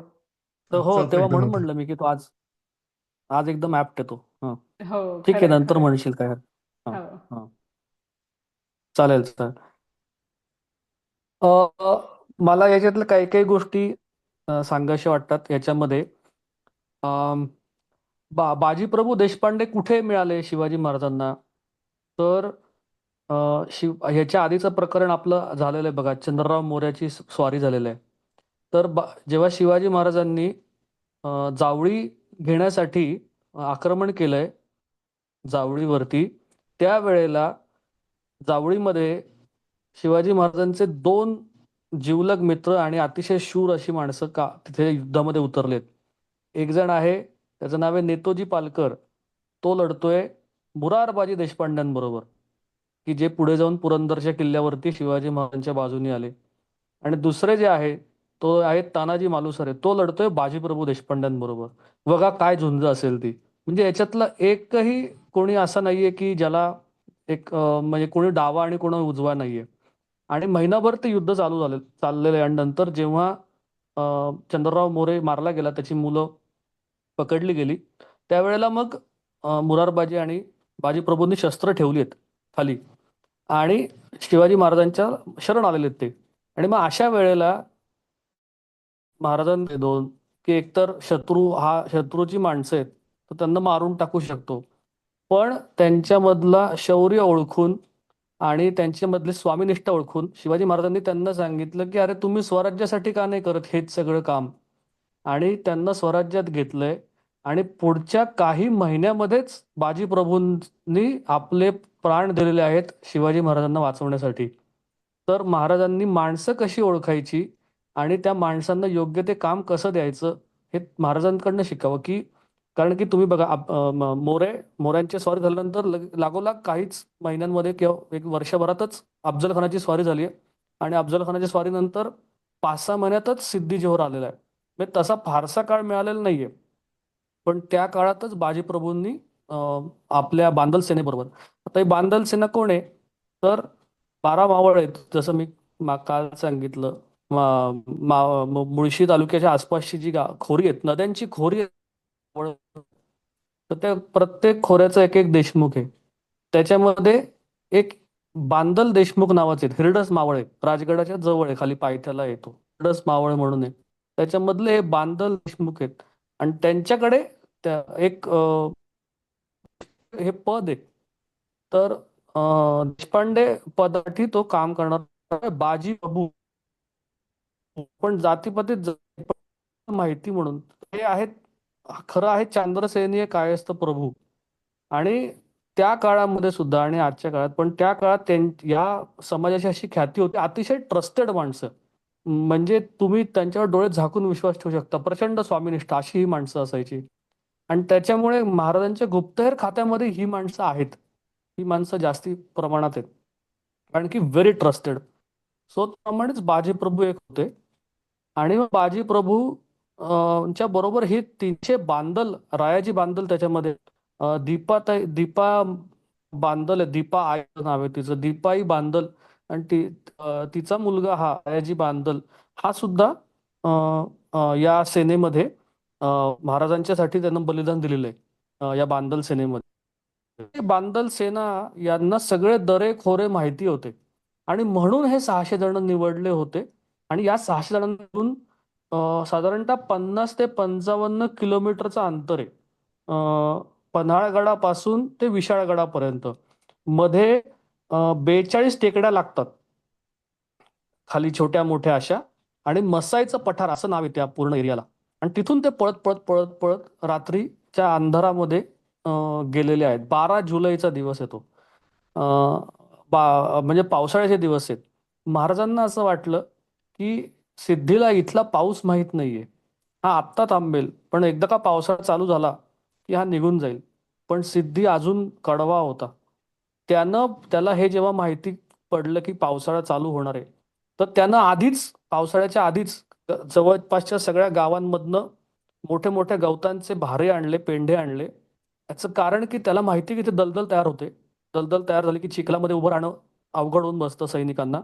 कारण सैनिकांनी पूर्ण पहारा लावला होता. 62,000चं सैन्य तो घेऊन आला होता, पूर्ण पहारा लावला होता. म्हणजे एक मुंगी जायला जागा नाही, इतकं सुद्धा त्याला जागा नव्हती. जनरली वेढे कसे पाडायचे की साधारणतः 1-1 किलोमीटरच्या अंतरावरती एक तंबू पडायचा आणि त्याच्या नजरेच्या टप्प्यात कोणी जाता येता दिसणार नाही, अशा प्रकारचे वेळ. पण ह्याच्यामध्ये म्हणजे चिटकून चिटकून वेढे लागले होते, त्यामुळे वेढा अजून कडक झाला होता.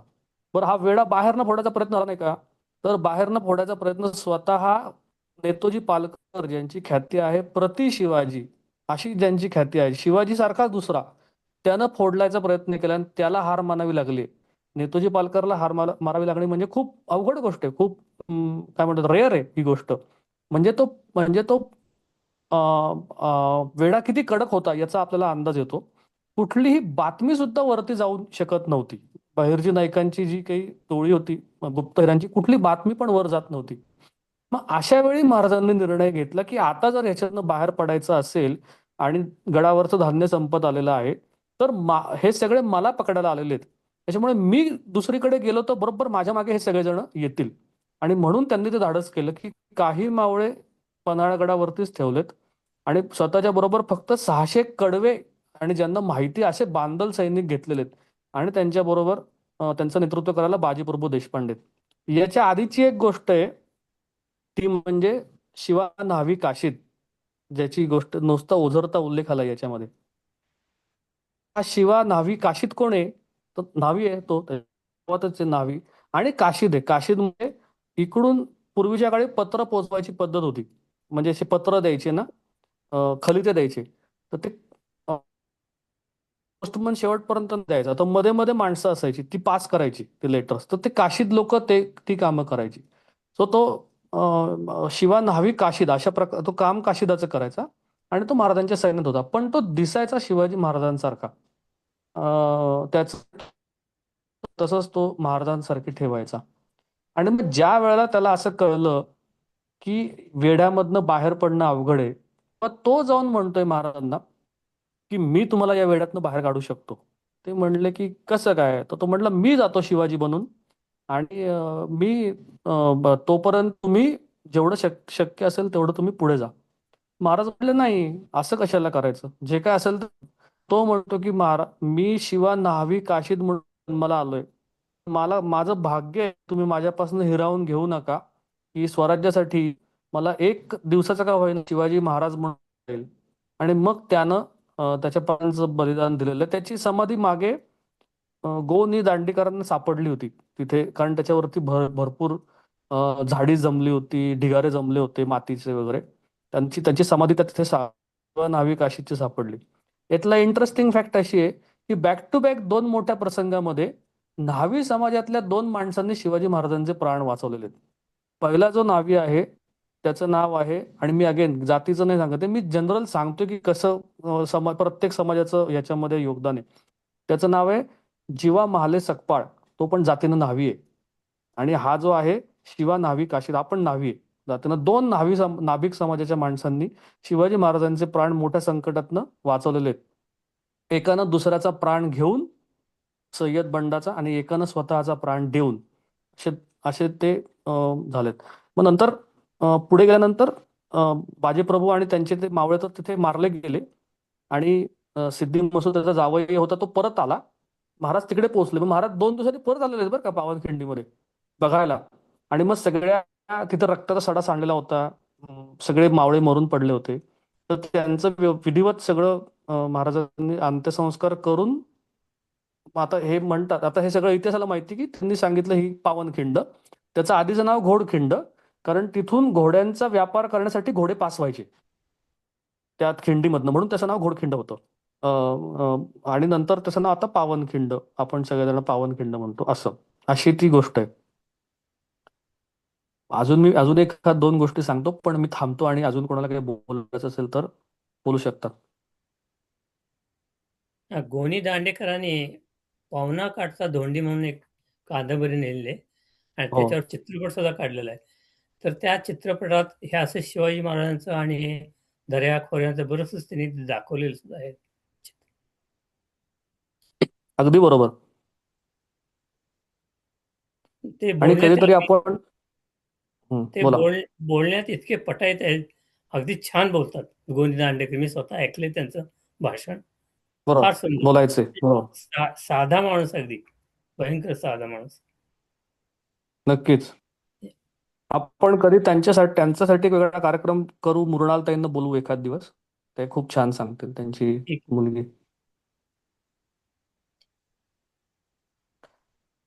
अजून एक गोष्ट मी सांगतो, पण कोणाला काही प्रसाद सर वगैरे कोणाला काही बोलायचं, please you can comment before I go to the next story.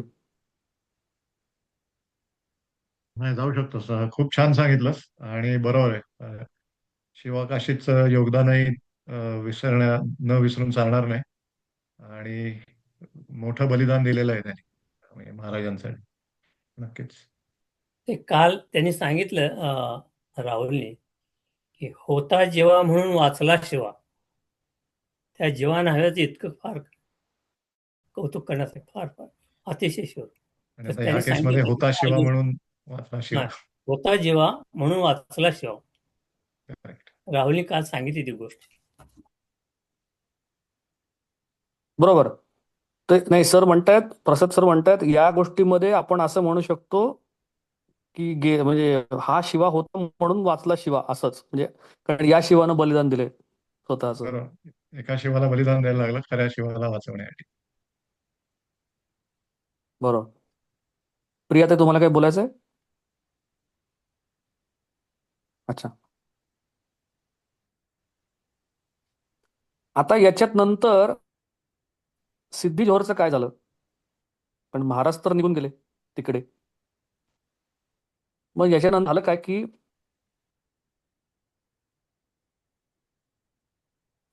अं, शि- शि-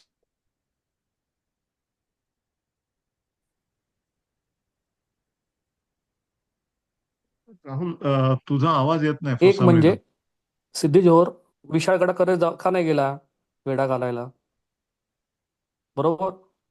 आणि दुसरं नंतर काय झालं त्याचं, तर आता एवढा जो 3-3.5 महिन्याचा वेढा घातला होता, वेड्याने ऑलरेडी कंटाळले होते सगळेजण. आणि परत एवढं सगळं घेऊन विशाळगडला जायचं, आणि विशाळगडचा एक भाग हा मोठा सरोवर आहे तिकडे, पाणी आहे, पाण्यानं व्यापलेला आहे. त्यामुळे त्या साईड जाणं केवळ अशक्य आहे. मग तेव्हा फक्त नजर ठेवणं एवढंच काम करू शकले असते ते. आणि तेव्हा मावळे आणि सह्याद्री त्यांचा मित्र असे होते की उड्या मारून पाण्यामधून लांब लांब जाणं, पाण्यामध्ये विषारी साप असतात या सगळ्यांना चुकवत जाणं, याच्यामध्ये मावळे पटाईत होते. त्याच्यामध्ये मुघल सैन्य अशक्य होतं या गोष्टी लढणं. आणि त्या काही कारणांमुळे तो परत पुढे नाही आला वेढा द्यायला. दुसरं, जेव्हा ही बातमी आदिलशहाला कळाली की शिवाजी या त्याच्या तावडीतनं सुटलाय, तेव्हा त्या कोणीतरी असं पण सांगितलं की यानं बहुतेक पैसे घेऊन त्याला सोडले, कारण की याची हिस्ट्री तशी होती. कारण यानं आधी एकदा पूर्वी बिट्रे केलं होतं, विश्वासघात. म्हणजे आता ते याचं म्हणणं आहे असं विश्वासघात नाही, पण असं अशी त्याची हिस्ट्री आहे की आदिलशहा बरोबर बिट्रे झाला होता. म्हणून त्याच्या मनातली ही शंका अजून बळावली की खरंच यानं शिवाजी महाराजांना पैसे घेऊन सोडलं की काय. आता इकडे काय झालं, पन्हाळ्याच्या इकडे, तर पन्हाळ्यावरती जो किल्लेदार होता त्याला शिवाजी महाराजांनी पत्र पाठवले महिन्याभरानी, 15 दिवसांनी, की तू किल्ला सोड, त्या सिद्धीच्या ताब्यात दे आणि तू परत निघून ये, असं त्याला पत्र दिलंय. आणि त्यानं त्याच्याप्रमाणे तो किल्ला सिद्धीला देऊन टाकलाय आणि तो स्वतः परत महाराजांकडे गेलेला आहे. सिद्धीनं तो किल्ला ताब्यात घेतला न लढता, आणि मोठ्या ह्यांनी लिहिलं की आम्ही पन्हाळगड जिंकला म्हणून.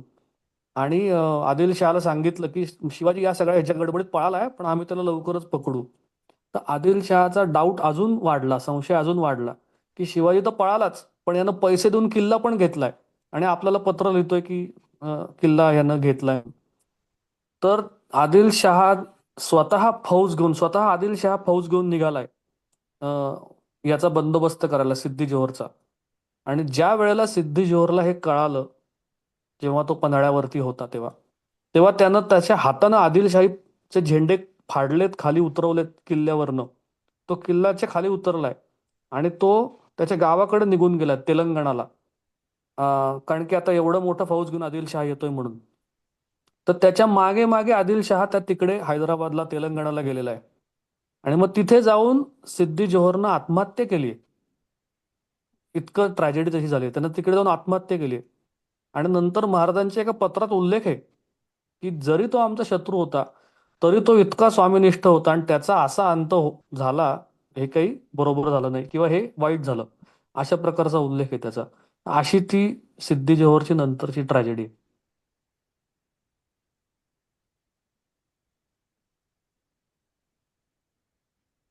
पण म्हणजे असं वेगवेगळ्या गोष्टी इतिहासामध्ये दडलेल्या आहेत. खूप छान राहुल, तू इतिहास जिवंत करतोय येस. आणि नक्कीच लोकांना नवीन नवीन माहिती कळते. छान. नक्कीच नक्कीच. ऍक्च्युली एक दिवस अजून तुम्हीच असं, बोललं पाहिजे, हा, फक्त आम्ही ऐकायला हवं. अरे नाही नाही नाही नाही. एक दिवस नाही हे बाय द पुढच्या वे, वेळी ते असं करा बोलताना की एक शिवाजी दिवस महाराजांवर तुमचा. व्याख्यानं देतात ते, त्यांना यावर्षी 3-4 मंडळांकडून ऑलरेडी आमंत्रण आलेली आहेत. हो. थोडंसं ज्ञान आहे. मी काही इतिहास तज्ञ नाहीये, पण मी नेहमी म्हणतो माझ्या गुरुची कृपा आहे. त्यांनी खूप छान मला गोष्ट सांगावी कशी आहे आणि लक्षात आपोआप राहायला लागलं त्याच्यामुळे. तर त्याच्यामुळे आहे, गुरुची कृपा आहे. आणि इथे आता आपल्याला हा प्लॅटफॉर्म उपलब्ध करून दिला बीएमनी, प्रसाद सरांनी, त्याच्यामुळे अजून सगळ्यांना एकत्र येऊन मजा करता येते आणि या गोष्टी अशा शेअर करता येतात. खरंच बीएमचे आभार मानले पाहिजेत. आणि आता हे 3रं वर्ष चालू आहे, मजा येते ह्याच्यात वाचन करायला मिळतं तेव्हा. आणि लोकांचं ऐकायला खूप छान वाटतं आणि राहुल सरांच्या गोष्टी ऐकायला जास्त मजा येते खरं तर. म्हणून म्हटलं पुढच्या वर्षी खरंच तुमचा एक दिवस ठेवा, मला थँक्यू. आवडेल. राहुल, तुम्हाला प्रश्न आहे की तुमचे गुरुजी कोण आहेत?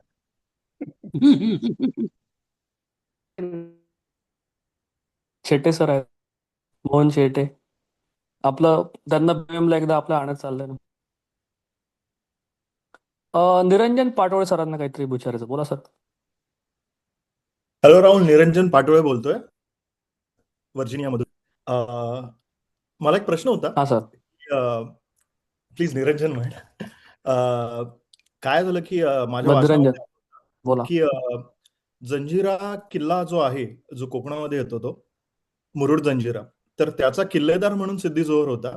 आणि तो एकमेव असा किल्ला होता की ज्याच्यावरती बऱ्याच वेळा मराठ्यांनी आक्रमण केलं होतं आणि तो जिंकू शकले नाहीत. तर त्याच्यामध्ये असा काही उल्लेख होता का की म्हणजे असा काही प्रसंग कधी झाला होता का की महाराजांनी पण त्या किल्ल्यावरती आक्रमण केलं, जिंकायचा प्रयत्न केला, पण सिद्धी जोहरने तो परतवून लावला होता, किंवा तो अभेद्यच राहिला होता, किल्ला अजिंक्य राहिला होता? त्याच्याबद्दल काय माहिती आहे? हा, सांगतो त्याची. चांगला प्रश्न आहे तुमचा. आता हे सिद्धी आहे ना, हे त्यांचं नाव आहे. जसं आपण म्हणतो ना देशपांडे, कुलकर्णी, देशमुख, हे तसं त्याचं तेच त्या हापशी लोकांना सिद्धी म्हणायचे. म्हणून तुम्ही बघा, सिद्धी मसूद, सिद्धी जोहर, अजून काय काय बरेच सिद्धी आहेत. जंजिराचा सिद्धी वेगळा आहे आणि हा वेगळा आहे. ठीक आहे. आणि त्या सगळ्या जंजिराच्या सिद्धींची नावं आहेत ना, ती सिद्धीपासूनच चालू आहे. 7 त्यांचे राजे झाले आणि मग नंतर तो इंग्रजांनी जिंकलाय किल्ला. तर तो सिद्धी आणि हा सिद्धी वेगळा आहे. हा सिद्धी तिकडे आंध्रामध्ये आणि स्लेव्हरी म्हणून आलेले लोक आहेत त्यांच्यामधला आहे. हा एक फरक. दुसरं, जंजिरा किल्ला खरंच अजिंक्य आहे. स्वतः शिवाजी महाराजांनी 2 वेळेला जंजिरा घ्यायचा प्रयत्न केलेला आहे. आणि त्याची एक दुसरी तर फार रंजक गोष्ट आहे त्याची. ती मला एक दिवस मी काहीतरी वेगळी सांगेन, त्याची मला मजा नाही घालवायची तुमची. पण एवढं मी सांगतो की 2 वेळा प्रयत्न केलेला आहे आणि तो असफल झालेला आहे. संभाजी महाराजांनी प्रयत्न केलेला आहे 1 वेळेला, आणि इट वॉज व्हेरी क्लोज, की तो झालाच होता, पण तो नाही झाला. आता शिवाजी महाराजांना तुला घेता येत नव्हता, म्हणून त्याच्या उरावरती म्हणून खांदेरी उंदेरी 2 किल्ले त्याच्या जवळ घेतलेले आहेत महाराजांनी. आणि नंतर मग सिंधुदुर्ग बांधलेला आहे जंजिराला उत्तर म्हणून. पण त्याच्या जवळचे 2 किल्ले शिवाजी महाराजांनी घेतलेले आहेत, मग खांदेरी आणि उंदेरी. आता जंजिऱ्याचं काय होता, त्याचा उल्लेख असाच आहे की तो बिळात लपलेल्या उंदरासारखा आहे, की तो बाहेर येत नाही त्या किल्ल्याच्या, तो तिथेच नेहमी असतो. किल्ला हे त्याचं ऍक्च्युली ताकद आहे, त्याची स्वतःची ताकद तशी काही नाहीये. पण तो किल्ला समुद्राच्या मधोमध अजिंक्य किल्ला आहे आणि त्याच्यावरती घेता नाही आला. इंग्रजांना अत्याधुनिक शस्त्रास्त्रांमुळे बाय दॅट टाइम तो अतिशय हे झाला होता, वीक झाला होता, तेव्हा त्यांना तो घेता आला किल्ला जंजिऱ्याचा. अजून काय तुम्ही सांगणार तो जंजिऱ्याबद्दल? जंजिरा किल्ल्याचं जवळ राजापूर नावाचं जे गाव आहे, तर संभाजी महाराजांच्या शिवाजी महाराजांच्या काळामध्ये सुद्धा त्या जंजिऱ्यामधले लोक यायचे आणि तिथल्या राजापूरमधल्या लोकांना म्हणजे 2 प्रकारे त्रास द्यायचे. एक तर लुटालूट करायचे, नाकं कापायचे लोकांची. काय त्यांचे डोके होते काय माहित, नाकं कापायचे. आणि बायकांना आणि लहान मुलांना घेऊन जायचे आणि अरबस्तानात गुलाम म्हणून विकायचे. तर यू विल नॉट बिलीव्ह, राजापूरमध्ये आजही तिथं आहे बरं का ते राजापूर, आणि आता तर पूर्ण मुस्लिम झालेलं आहे. पूर्ण अख्खं गाव ते जंजिऱ्याचं तुम्ही कधी गेलात तर टोटल मुस्लिम आहे ते. आणि दे आर ऑल कन्व्हर्टेड, ते कोणी तिकडनं आलेलं नाहीत. तर त्या गावात गुलामांचा बाजार भरायचा, त्या गावात जंजिरा, आणि ते सगळे तिथलेच लोकांना पकडून आणायचे आणि गुलामांचा बाजार भरायचा. आणि म्हणून शिवाजी महाराजांनी तो ट्राय केलेला आहे. पण नंतर महाराजांच्या ताब्यात राजापूर गाव आलेलं आहे. आणि जसं मी म्हटलं की आरमार त्यांनी उभं केलं. पहिले आरमार जे आपले आहेत भारतीय आरमाराचे शिल्पकार, ते महाराज आहेत. कारण त्यांचं तेच होतं की स्वराज्याचे सार हे तर दुर्ग, असं त्यांचं वाक्य आहे. स्वराज्याचे सार हे तर दुर्ग, आणि ज्याचा आरमार त्याचा समुद्र, अशी 2 वाक्य आहेत त्यांची. म्हणजे जमिनीवर तुम्हाला राज्य करायचं असेल तर किल्ले पाहिजेत, आणि जर तुम्हाला समुद्रावरती राज्य करायचं असेल तर तुमचा आरमार पाहिजे. आणि म्हणून मग ते आरमार महाराजांनी उभं केलेलं आहे. अशी ते जंजिराचे काही काही संदर्भ आहेत. पण येस, जंजिरा जिंकता नाही आला. अजून तुम्हाला गोष्ट सांगतो गंमत. शिवनेरी किल्ला माहिती आहे ना, हो. ज्याच्यावरती शिवाजी महाराजांचा जन्म झाला. येस. महाराजांना आयुष्यात पुणे किल्ला जिंकता नाही आलेला. तो पण किल्ला त्यांना जिंकता नाही आलेला अरे शिवाजी महाराजांना. हा, आता तो किल्ला आधी होता निजामशाहीकडे आणि मग तो गेला. तर आधी शहाजीराजे निजामशाहीकडे होते आणि मग जेव्हा ते त्यांची सारखी युद्ध चालायची, निजामशाही आदिलशाही निजामशाही, तर शहाजीराजे अगदी पाठलागामध्ये जिजाऊंना आणि यांना वरती केलंय त्या किल्ल्यावरती सेफ म्हणून, शिवनेरी किल्ल्यावरती. आणि मग ते नंतर आदिलशाहीला जाऊन मिळालेत या सगळ्या धावपळीमध्ये. आणि कारण निजामशाही पूर्ण बुडाली आणि मग काही सरदार मुघलांना जाऊन मिळाले आणि काही सरदार आदिलशहाकडे गेले. आता या सगळ्यामध्ये शिवाजी महाराजांचा जन्म झालेला आहे शिवनेरीवरती आणि शिवाजी महाराज पाळण्यात आहेत. 11 वर्षाचे काहीतरी आहेत, 11 का 12 वर्षाचे. वर्षाचे काय म्हणतोय मी, महिन्याचे. तर खाली शाहिस्ते खान माहितीये, जो नंतर आता येईल प्रकरणामध्ये, ते शाहिस्ते खानने वेढा घातलेला आहे शिवनेरी. आणि त्याला वाटलं असेल करे, काही कारणानं तो सोडून गेला वेढा. आणि आता तो काही मराठ्यांना वेढा नाही घातलेला त्यांनी आदिलशाहीकडे किल्ला आहे, त्याला तो मुघलांना जिंकायचा, अशा हिशोबाने त्यांनी वेढा घातलाय. पण त्याला काय माहिती की या किल्ल्याच्या वरती एक बाळ आहे की जे पुढे जाऊन माझी बोटं तोड असा तो इतिहास आहे. त्यानंतर तो जिंकता नाही आला किल्ला त्याला, पण तो वेढा घालून गेलेला आहे. पण नंतर महाराजांना स्वतःचा जन्मस्थान नाही घेता आलेलं ऍज पर द डॉक्युमेंट्स. धन्यवाद राहुल, खूप छान माहिती येस, दिली. थँक्यू नक्की. Thank you so yes, much. नक्की. थँक्यू. राहुल साहेब, हो, तुम्ही तुमच्या टीचरचं नाव सांगितलं, मोहन शेटे. मोहन शेटे. हो, अहो, माझे इथे मित्र एक मोहन शेटे आहेत, अगदी माय फॅमिली फ्रेंड. मग ते असू शकत. मोहन शेटे पुण्यामध्ये असतात ते, पुण्यामध्ये हो. असतात. हे मुंबईचे आहेत. म्हणजे नाही, त्यांचं मूळ पुण्यात गाव असतात. रत्नागिरी, पण पुष्कळ वर्ष ते मुंबईत राहिले. मोहन शेटे. कॉमन नाव असल्यामुळे असेल. हा, कॉमन. आशिष काहीतरी विचारायचं. नाही, मला सांगायचं होतं, जंजिऱ्याचा रेफरन्स आला ना, तर हो, बोला ना. जंजिऱ्यावर परत एक वेगळं लेक्चर ठेवावं लागेल, कारण जंजिऱ्याच्या मोहिमा अगदी बाजीरावांच्या काळापर्यंत सुरू राहिलेल्या आहेत. अगदी तुम्ही जर चेक केलं तर हापसाणाची मोहीम पहिल्या बाजीरावांच्या काळात होती. आणि जसं सर म्हणाले की तो जिंकणं शक्यच नव्हतं, शेवटी सुद्धा सिद्धींकडेच राहिला तो. पण तो एक रेफरन्स आहे की अप्रॉक्सिमेटली मला वाटतं 1733च्या आसपास लढाया झाल्या आणि मग सिद्धी आणि मराठ्यांचा अजून एक समझोता झाला. म्हणजे एवढी वर्ष मराठ्यांनी प्रयत्न केला होता, मला वाटतं जवळजवळ 50-60 वर्ष. शेवटचा तह बहुधा बरोबर 1733 आहे. असेल. पण तो किल्ला जिंकून घेताच येत नव्हता. तो किल्ला सिद्धीने पण कप्ताना मिळवलेला आहे. म्हणजे आज शिरूर विश्वासघात करून मिळाला किल्ला आहे. तो किल्ला अजिंक्य होता, असा आहे तो किल्ला. तर त्या किल्ल्याच्या ताकदीवरती तो होता, तशी सिद्धीची स्वतःची काही ताकद नव्हती. चालेल, आपण थांबूयात. मला वाटतं 10:30 वाजले आता. बरं, खूपच छान राहुल, धन्यवाद. आणि परत एकदा दीपालीताई, अमिताताई, तुमचेही आभार. खूपच छान झालं लेक्चराचं. धन्यवाद सगळ्यांनाच. धन्यवाद.